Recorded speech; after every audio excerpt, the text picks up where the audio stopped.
The summer in Guangzhou is not merely a season. It is a physical weight. Well, it is a blanket of oppressive, wet heat that descends upon the city in May and refuses to lift until October.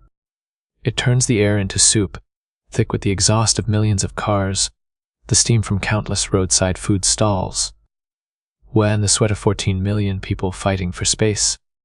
For Jiang Lin, a 23-year-old graphic designer fresh out of university in a northern province, this heat was the first enemy. The second enemy was his bank account. Jiang had come to the south with dreams of tech stardom, of joining one of the glittering giants in the Tianhe district. Instead, he found himself 3 months into an unpaid internship, his savings evaporating like water on hot asphalt. The sleek, glass-walled apartment complexes had admired in brochures were fortresses built for the wealthy. Jiang belonged to the other side of the city, the Chengzhongken, or urban villages. Specifically, he found himself deep within the labyrinth of Shipai village. Shipai is a dense knot of humanity, a chaotic anomaly in the middle of a modern metropolis. Here, the handshake buildings rise 7, 8, 9 stories high without elevators, built so close together that neighbors in adjacent buildings can literally reach out and shake hands from their windows. Sunlight struggles to reach the ground level, leaving the narrow, winding alleyways in a perpetual, damp twilight. It was here, in late August, that Jiang found the room. The advertisement was a handwritten flyer pasted crookedly onto a utility pole, fighting for space with ads for fake diplomas and cure-all herbalists. Single room, a 4th act private bath, 600 rem, in a city where a closet-sized space usually went for double that. The price was suspicious. It was a red flag the size of a billboard. But desperation has a way of blinding a man to the obvious. Jiang called the number. The landlady, a Mrs. Gu, was a woman carved from granite and suspicion. She wore a floral blouse that had seen better decades and smoked cheap cigarettes that smelled of burnt plastic. She met him at the entrance of a particularly narrow alley, where the ground was slick with black moss and mysterious runoff water. No pets, no girls overnight. No cooking with open flame, she barked, leading him up the stairwell. The stairs were steep, narrow, and unlit. The air grew heavier with each step, smelling of old frying oil, damp concrete, and something else, a faint, underlying sweetness, like rotting fruit. They reached the 4th floor. Mrs. Gu fumbled with a ring of rusted keys and pushed open a heavy iron door. Room 404, she grunted. Jiang hesitated. In Chinese culture, the number 4 is homophonous with death. To have a room 404 was bad enough. To live in it was practically inviting misfortune. The previous tenant. Why did they leave? Jiang asked, stepping into the gloom. Mrs. Gu didn't look at him. She was busy flicking the light switch, which buzzed angrily before illuminating the room in a sickly, jaundiced yellow. Went back home. A village life. Couldn't he handle the city pace? Are you taking it or not? I have 3 other people coming to look today. It was a lie. Jiang knew it was a lie. The room had a layer of dust that suggested it had been empty for weeks, maybe months. But he looked at the space. It was surprisingly large. There was a small window that faced a brick wall 3 feet away, a rusty air conditioning unit, and a bed frame. He felt the wallet in his pocket, thin and pathetic. I'll take it, Jiang said. He signed the lease right there on the dusty desk. Mrs. Gu took his deposit in cash, counting the bills with slow, greedy fingers. As she handed him the key, her eyes flickered over his shoulder, towards the back corner of the room, just for a split second. Keep the window closed at night, she said. Too many mosquitoes. Then she was gone, the sound of her slippers slapping against the concrete stairs, fading into the darkness below. Jiang was alone. The first week was uneventful, defined only by the misery of the heat and the exhaustion of his commute. He spent his days being yelled at by senior designers and his nights collapsing onto the cheap mattress he had bought. But the room had a personality. It was not a welcoming one. The dampness was the first thing to manifest. No matter how long Jiang ran the rattling air conditioner, the air remained heavy and wet. But his clothes never felt truly dry.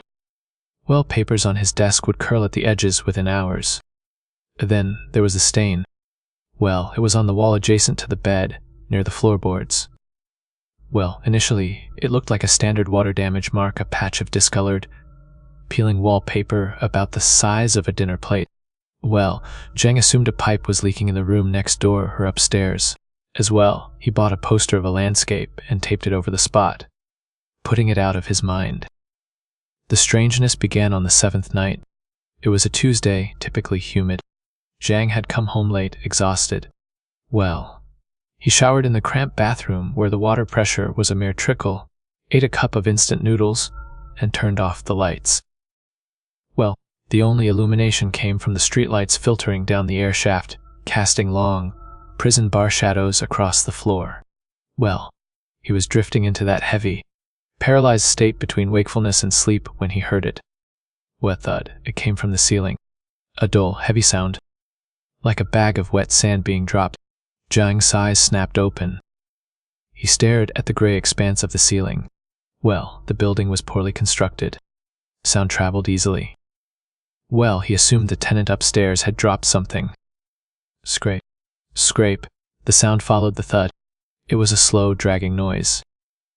Well, something heavy was being pulled across the floor above him. As well, it moved from the center of the room towards the corner directly above his bed. Then silent. As well, Zhang lay there, his heart hammering a frantic rhythm against his ribs. Well, he waited for footsteps, for voices, for the normal sounds of living. But there was nothing. Just the hum of the city outside, and the wheezing of his EC unit. He eventually fell asleep, but his dreams were dark and suffocating. Well, he dreamed he was buried in mud, unable to move, while water slowly filled his nose and mouth. The next morning, Zhang went upstairs to the 5th floor. He intended to politely ask his neighbor to be more careful late at night. Well, he climbed the flight of stairs, rehearsing his mild complaint. Well, he reached the landing and looked for the door directly above his room, 504. He stopped cold. There was a door for 505, 2, and 503. But where 504 should have been, there was a metal gate welded shut, covered in a thick layer of grime and cobwebs. A heavy padlock secured it. Well, a faded government notice was pasted on the metal, dated 2 years ago. Well, sealed for safety inspection. Zhang stared at the date. 2 years? As well, no one had lived in room 504 for 2 years. A chill that had nothing to do with the act ran down his spine. Well, he backed away slowly, then turned and hurried down the stairs, nearly tripping in his haste. That evening, Zhang intercepted Mrs. Gu as she was taking out trash. Mrs. Gu, he said, trying to keep his voice steady. Well, who lives upstairs? In 504, the landlady stopped. Her face, usually impassive, tightened. Well, the lines around her mouth deepened. No one is used for storage. Why, I heard noises last night, Zhang said. Heavy noises. But drag, Missa? Gu scoffed, waving a hand dismissively. Rats, big rats in the ceiling. It's an old building. Or pipes banging. Don't you let your imagination run wild, boy. Focus on your work. Well, she walked away before he could press further, but Zhang noticed her hand trembling slightly as she lit a cigarette. He returned to his room, feeling foolish. Rats, of course. Giant, mutated city rats dragging trash around. It was gross but explainable. He sat at his desk to work, trying to ignore the atmosphere of the room. Well, around midnight, he turned to grab a bottle of water, and his eyes fell on the poster he had taped over the damp spot near the floor. The tape on the bottom edge had come loose. As well, the poster was curling up. Zhang frowned. He reached down to smooth it back, but stopped. Well, the damp spot had grown. Well, it was no longer the size of a dinner plate. Well, it had elongated, stretching upwards and outwards. Well, the peeling wallpaper was dark, saturated with moisture. But it wasn't just wet. There was a smell coming from it now. It wasn't the smell of moldy drywall. It was a sweet, cloying scent. Like meat left out in the sun for a day, masked by heavy perfume. Zhang recoiled, covering his nose. As well, he grabbed a roll of duct tape and aggressively taped the poster down, sealing the edges. He sprayed half a can of air freshener into the room and opened the window, despite the mosquitoes. Well, he slept with the lights on that night. Well, the escalation was slow, a gradual tightening of a noose. Over the next few days, the room seemed to shrink. As well, the shadows in the corners appeared to linger longer than they should. Jiang began to lose time. He would sit on his bed at 7, was under a blink and realize it was 9:30 p.m., with no memory of what he had done in the interim. He started feeling watched. As well, it was a primal sensation, the hairs on the back of his neck standing up, whenever he turned his back to the wall with the stain. And the stain kept growing. Well, it seeped through the duct tape. Well, it turned the poster a cheerful image of the Swiss Alps into a soggy, translucent mess. The smell became a permanent resident of the room. It clung to Jiang's clothes. His coworkers began to notice. "Did you step in something?" A colleague asked him in the elevator, wrinkling her nose. "You smell like damp earth." Jiang didn't answer. He couldn't tell them that his apartment smelled like a grave. On the 10th night, the dragging sound returned. It was louder this time. Scrape, scrape. It was directly above his head. It sounded heavy, wet, and rhythmic. And then a new sound, a rolling sound, like marbles being dropped on the floor. Click, roll. Jiang sat up in bed, clutching his blanket, staring at the ceiling. "There is no one up there," he whispered to himself. "It's storage. It's rat." Well, as if in response to his voice, the rolling sound stopped. Well then, a single, distinct sound echoed through the thin floorboards above. Not one sharp rap on the floor, directly above where Jiang was sitting. Jiang scrambled out of bed, grabbing his phone and his keys. He couldn't stay there. As well, he ran out of the room, slamming the heavy iron door behind him, and spent the night at a 24-hour McDonald's down the street, sleeping with his head on a grazy table. As well, when he returned the next morning, exhausted and angry, he met his next-door neighbor in the hallway. He was an old man, Jiang, who lived in Fortin 3. He was usually invisible, a shadow shuffling between his door and the communal trash chute. But today he was standing outside his door, staring at Jiang. "You didn't sleep there last night, meh?" Jiang said. Well, his voice was dry and scratchy. "No," Jiang admitted. "Then well, upstairs." Jiang nodded slowly. He looked around to ensure they were alone, then stepped closer to Jiang. "It's not upstairs," Jiang whispered. But Jiang frowned. "What?" "The noise," the old man hissed. "Is what?" "The pipes carry it. But the source isn't upstairs. 504 has been empty since the police raid. Well, it's coming from inside your walls." Jiang felt the blood drain from his face. "What are you talking about? What police raid?" Well, Mr. Zhang's eyes widened. "She didn't tell you. Mrs. Gu didn't tell you about the girl. She said the last tenant was a guy who went back to his village." Lies, Mr. Zhang spat. 3 months ago. A girl lived there. A factory worker. Well, very pretty. Very quiet. But she had a boyfriend. A bad man. Drank too much. Gambled. The old man leaned in, his breath sore. Well, one night they fought. Screaming. Crashing, then silence. We thought he left. Well, we saw him leave the next morning with a big suitcase. But the girl, well, no one saw her leave. As well, Mrs. Gu said she moved out in the night to avoid paying rent. Mr. Zhang pointed a trembling finger at Zhang's door. But a week later, the smell started. And the water. Well, the water started leaking into the apartment below. Red water. But Zhang felt bile rising in his throat. Red water. The police came. They raided 504 because they thought the boyfriend was hiding there. Well, they found nothing. They checked your room. They found nothing. Well, they said the girl just vanished. But I hear it every night. The marbles. Well, she used to play with those glass marbles to calm her nerves. Well, click, click. Mr. Zhang stepped back, retreating into his own doorway. "You should leave, boy. The deposit isn't worth it. The wall, it's hungry." The door to 403 slammed shut, leaving Zhang alone in the dim corridor. He stood before his own door, the key heavy in his hand. He should leave. He should walk away right now. But all his belongings were inside. His laptop, his passport, his only clothes. As well, he unlocked the door and pushed it open. The smell hit him like a physical blow. It was overwhelming, now sweet, wrought metallic iron. Well, he looked at the wall next to the bed. The poster had fallen off. The stain was exposed. It was no longer just a shapeless blob of dampness. The mold and water damage had formed a distinct, horrifying pattern. What it was the outline of a human shape, curled up, fetal position, when where the head should be, the plaster was bulging, cracking, as if something was pushing from the inside out. As well, Jiang stood frozen in the doorway, the hallway light casting his long shadow across the room, touching the edge of the bulging wall. Well, the logical part of his brain, the part that had studied engineering and design, tried to fire. Water pressure, it whispered. Expanding pipes behind the masonry.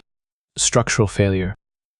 Well, but the primal part of his brain, the lizard brain that knew when a predator was nearby, was screaming. Run, he didn't run. He couldn't he? As well, he walked into the room like a man in a trance and closed the door. The air was thick, humid, and freezing cold all at once. He approached the wall. Well, the bulge in the plaster was about the size of a grapefruit, situated right where the head of the damp stain was. Well, the wallpaper had split, revealing the gray concrete underneath. Jiang reached out. His hand trembled uncontrollably. He touched the bulge. It was soft. Well, concrete should not be soft. Plaster should be brittle. But this felt spongy. Well, yielding, like pressing into a bruise on a piece of fruit. Well, he pulled his hand back with a gasp. His fingertips were coated in a thick, dark slime. He rubbed them together. It wasn't water. It was viscous, oily graze. As well, he went to the bathroom and scrubbed his hands until they were raw. But the smell, that sickly sweet rot, seemed embedded in his skin. Well, he packed a bag. He grabbed his laptop, his documents, a few shirts. He was leaving. Well, he would sleep in the park if he had to.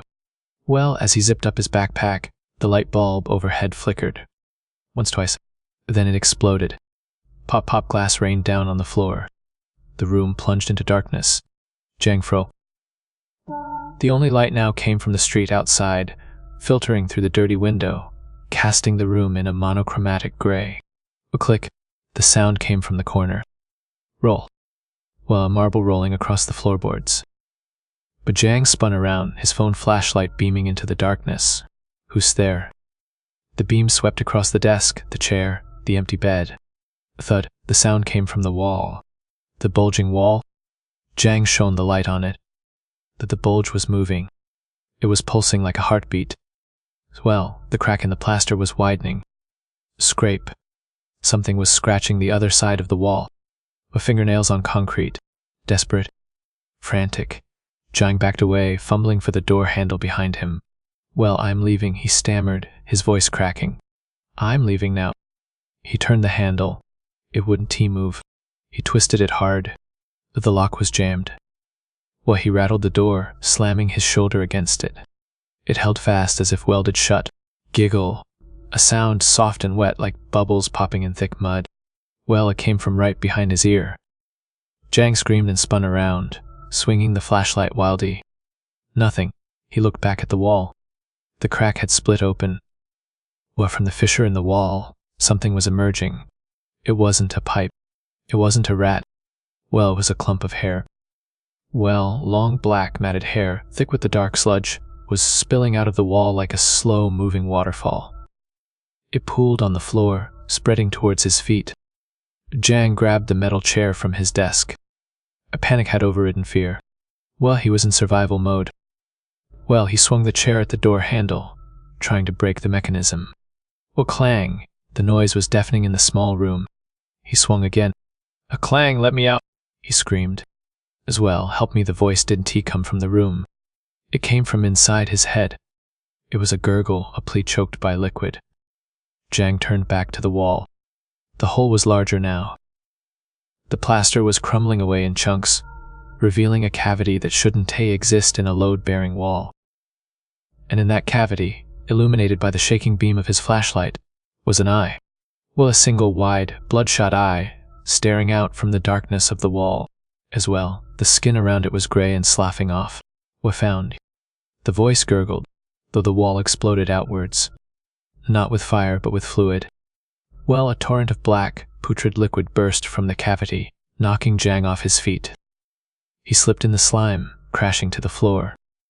The smell was instant and vomit-inducing, the scent of advanced decay. He scrambled backward, crab walking away from the hole. From the wreckage of the wall, a figure was dragging itself out. It was barely recognizable as human. Its limbs were twisted at impossible angles, broken to fit into the narrow space between the brickwork and the drywall. Its skin was bloated, translucent like parchment paper soaked in water, while long black hair plastered over a face that had been crushed. It was the girl, the missing tenant. She crawled towards him, her movements accompanied by the sickening sound of wet bones grinding together. Squelch. He put me there. She rasped, her mouth a ruin of black fluid. Jiang scrambled into the corner, trapping himself. Why didn't he do it? Why didn't he do it? He screamed, tears streaming down his face. The thing stopped. It raised a hand, fingers missing, bone exposed, and pointed at the floorboards under Jiang's bed. Alone. The floorboards beneath the bed began to rattle. Jiang looked down. The tiles were cracking. The cement was heaving. The realization hit him with the force of a physical blow. Mr. Zhang said the boyfriend had left with a suitcase. But Mr. Zhang also said the boyfriend was a gambler, a debtor, a man who owed money to dangerous people. Maybe the boyfriend never left. The floor exploded upwards. A hand, skeletal and wrapped in the tattered remains of a denim jacket, shot out of the ground, grabbing the ankle of the crawling ghost girl. She shrieked a sound that shattered the remaining glass in the window. The two spirits, the murderer and the victim, both trapped in the concrete tomb of room 404, began to tear at each other. The room swirled with a vortex of black energy, debris, and the screaming of the damned. The force of their struggle blew the heavy iron door off its hinges. Jiang didn't look back. He scrambled over the fallen door, slipping on the corpse fluid, and sprinted into the hallway. He didn't stop for the stairs. He practically threw himself down them, jumping entire flights, his breath coming in ragged sobs. He burst out of the building and into the alleyway, collapsing into a pile of garbage bags. The rain had started, a torrential Guangzhou downpour that washed the slime from his skin but could never wash the memory from his mind. Epilogue: the police report stated that the structural integrity of the Handshake building in Shipai village had been compromised due to illegal renovations. A wall on the 4th floor had collapsed, revealing a hollow space where a body had been encased in cement. Further excavation of the foundation revealed a second body buried beneath the floorboards. Identities were confirmed: the missing female tenant and her boyfriend. Forensics determined it was a murder-suicide, or perhaps a double homicide by a lone shark who decided to save money on disposal. Mrs. Go, the landlady, was arrested for negligence and concealing a crime scene, though she swore until she was hoarse that she knew nothing. Jiang Lin left Guangzhou 3 days later. He moved back north to a dry, arid province where it never rains and the buildings are far apart. He lives in a house now, a single-story house. No neighbors upstairs, no neighbors downstairs. But sometimes late at night, when the house settles and the wood creaks, Jiang freezes. He lies in bed, eyes wide open, listening. He isn't listening for ghosts. He is listening for the sound of moisture, because sometimes in the corner of his dry, safe bedroom, he smells it. A faint, sweet scent of rotting fruit. And he wonders, when you rent a room in a city of millions, do you ever truly know what constitutes the mortar holding the bricks together? When the silence in your room gets heavy, ask yourself, is it just the air pressure? Or is the room itself holding its breath, waiting for you to find what was left behind?